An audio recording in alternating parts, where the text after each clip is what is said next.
नमस्कार। ये है कहानियों का अद्भुत संसार। किस्सा कहानी, कहानियाँ जिनमें हम लिखते हैं खुद को।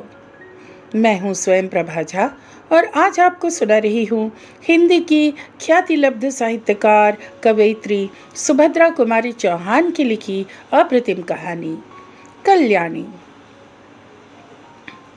विवाह के बाद नववधु को लेकर जब बैरिस्टर राधा रमन घर लौट रहे थे, तब रास्ते में ही एक रेल दुर्घटना हो गई। कई बाराती घायल हो गए, दो का तो घटनास्थल पर ही अंत हो गया। मरने वाला एक लॉ का विद्यार्थी था और दूसरे थे स्वयं बैरिस्टर राधा रमन। मृत्यु के कुछ क्षण पहले एकाएक राधा रमन ने आंखें खोलकर चारों तरफ देखा। पास ही बैठे हुए अपने मित्र जयकृष्ण से कहा, कल्याणी को तुम्हें सौंपता हूँ। यह चाहे तो इसका विवाह भी कर देना, इसे कोई कष्ट न होने पाए। अधिक वह कुछ न बोल सके और उनका प्राणांत हो गया।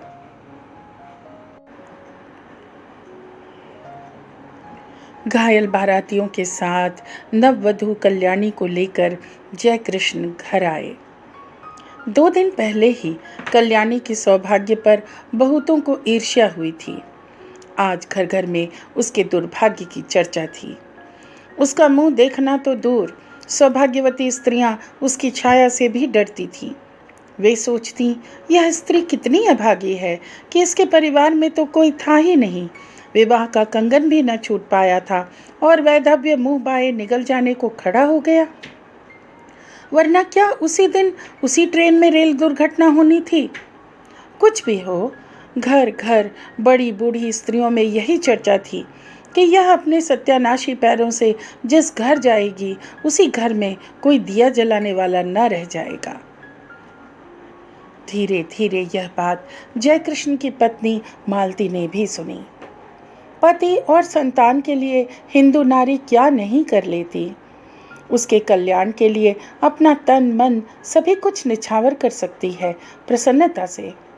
और जिस बात में उनके किंचित मात्र भी अहित की शंका होती है, वह काम हिंदू नारी तो कभी कर ही नहीं सकती।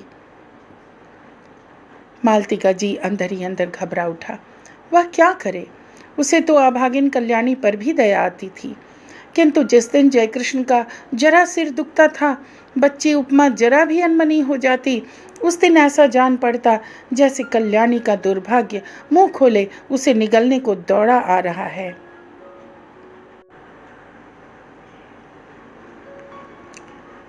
पर उपमा को यह अपनी चाची कल्याणी बहुत अच्छी लगती थी। कल्याणी के आने के बाद उपमा सदा उसी के पास रहती, खेलती, उसी के हाथ से नहाती और दूध पीती। रात में सो जाने के बाद ही मालती उसे ले जा सकती थी। वह बालिका जागते में अपनी चाची को छोड़ना ही न चाहती थी। मालती को यह बात पसंद नहीं थी। वह नहीं चाहती थी कि उपमा उससे इतनी हिल मिल जाए। दबी जबान में उसने कई बार पति से कहा, कल्याणी को कहीं भेज दो। किसी की जवान विधवा आज 6-6 महीने से अपने घर में है, लोग क्या कहते होंगे। और जयकृष्ण सदा हंसी में टाल देते, तुम क्यों घबराती हो? कहने वाले मुझे ही तो कहेंगे, विधवा जवान हो या बूढ़ी, तुम्हें तो कोई कुछ भी न कहेगा।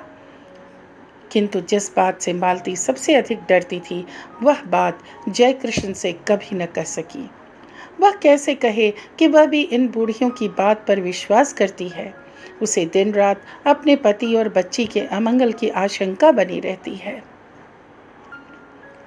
धीरे धीरे 7 महीने बीत गए और जयकृष्ण कुछ भी निश्चय न कर सके कि वे कल्याणी के लिए क्या करें। एक दिन नगर के किसी प्रतिष्ठित व्यक्ति के मर जाने से ऑफिस बंद हो गया और वे समय से बहुत पहले घर आ गए। नीचे कोई न था, ऊपर उपमा की आवाज़ आ रही थी। सोचा वे लोग ऊपर होंगे।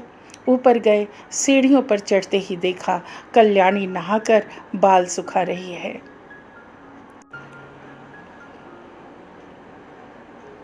खूब लंबे घने काले केशों के बीच गोरा गोरा मुंह बिल्कुल चांद सा लग रहा था। बड़ी बड़ी आंखों में एक विशेष प्रकार का आकर्षण था। ऐसा सौंदर्य तो जयकृष्ण ने कभी देखा ही न था। अंग प्रत्यंग से यौवन जैसे फूटा सा पड़ता था। क्षण भर निहारने का लोभ जयकृष्ण संवरण न कर सके और तभी कल्याणी की नजर जयकृष्ण पर पड़ी। उसने सिर ढक लिया। लज्जा की लाली उसके चेहरे पर दौड़ गई। उसका सौंदर्य दूना हो गया। इधर जयकृष्ण का अधीर मन बेकाबू हो चला। वे अब सीढ़ियों से ऊपर जाकर कुर्सी पर बैठ गए। कल्याणी से बोले, मुझे तुमसे कुछ बात करनी है कल्याणी। कल्याणी मरी जा रही थी। वह नहीं चाहती थी कि जयकृष्ण उससे ऐसे समय में कोई भी बात करे जब मालती घर में नहीं है। बात चाहे कुछ भी ना हो, पर मालती को संदेह जरूर होगा, यह कल्याणी जानती थी। वह इसीलिए चुप थी। पर जयकृष्ण फिर बोले। उनकी आवाज भारी और स्वर कांप रहा था। कल्याणी, मृत्यु के समय राधा रमन तुम्हें मेरे हाथों सौंप गए हैं। मेरा कर्तव्य तुम्हें सुखी बनाना है, किंतु सुख का मार्ग तुम्हें ही निश्चित करना होगा। कल्याणी ने आंखें उठाकर जयकृष्ण की तरफ देखा, किंतु देख न सकी। उनकी आंखों में उसने कुछ देखा। उसे अच्छी तरह न जान सकी कि क्या था, किंतु उस दृष्टि में कुछ था जिससे कल्याणी सिहर उठी। एक प्रकार की बिजली सी उसके सारे शरीर में दौड़ गई। यह उसका पहला अनुभव था। कल्याणी ने कहा, आप जो ठीक समझें करें, मैं कुछ नहीं जानती। अच्छा होता कि आप बहन जी के आने पर मुझसे बातें करते। वे सुशीला बहन जी के घर गई हैं। अच्छा, उनके आने पर ही मैं बात करूंगा कल्याणी, कहते हुए जयकृष्ण बाहर चले गए। मालती को यह बात मालूम होगी या स्वयं कल्याणी कह देगी, किंतु अगर आते ही उपमा ने कह दिया कि बाबू चाची के पास ऊपर बैठे थे तो तुरंत तूफान खड़ा हो जाएगा। इसलिए कल्याणी उसे कहानी कहकर बहलाने लगी।